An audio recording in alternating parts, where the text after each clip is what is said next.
This is one of the famous bridge here in Venice, Italy.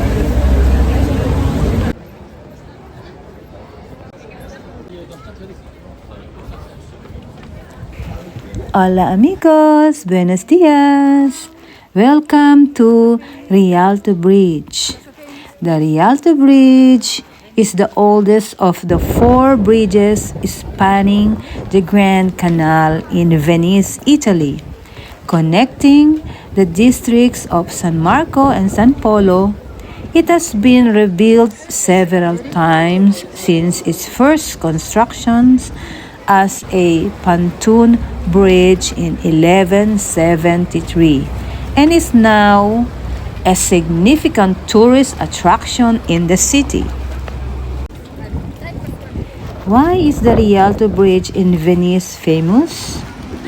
Built in the closing years of the 16th century, the Rialto Bridge is the oldest bridge across the canal and is renowned as an architectural and engineering achievement of the Renaissance. It was designed and built by Antonio da Ponte and his nephew Antonio Contino, following a design competition in the city.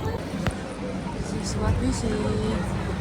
The bridge is 432 years old, and the bridge served as the only fixed structure crossing the canal until the 1850s.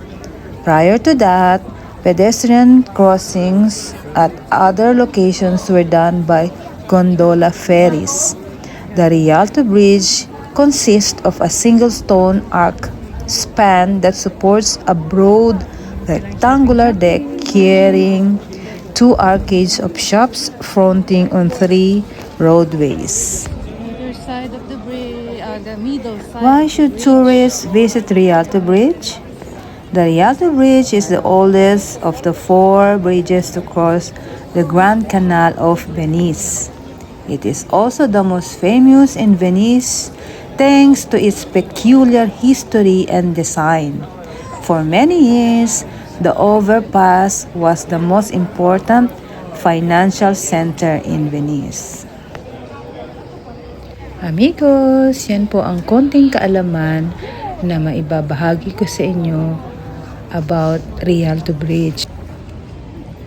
Napakaganda po nito lalo na sa personal. At kung mahilig kayo mag-shopping, marami po ditong mabibili. Mga pangpasalubong or syempre yung para sa inyo. At marami din po ditong restaurants na makakainan at ang sasarap po ng kanilang mga pagkain. At hindi lang yon, marami din pong Pilipinong nagtatrabaho po dito. Amigos, lagi nating tatandaan, sa lahat po ng lugar, mayroong negative at may positive. Ang positive, napakaganda po ng lugar na ito, napakasasarap ng mga pagkain, at napakaraming mga bilihin na mabibili. Ang negative amigos, medyo may kamahalan po sa lugar na ito. Kaya bago kayo pumunta rito, mag-ipon. Maraming salamat po amigos sa panonood at pagsuporta. At sana po ay huwag kayo magsawang panoorin ang aking mga videos dahil marami pa pong nakapila. Magandang buhay po sa ating lahat at hanggang sa muli. Hasta luego!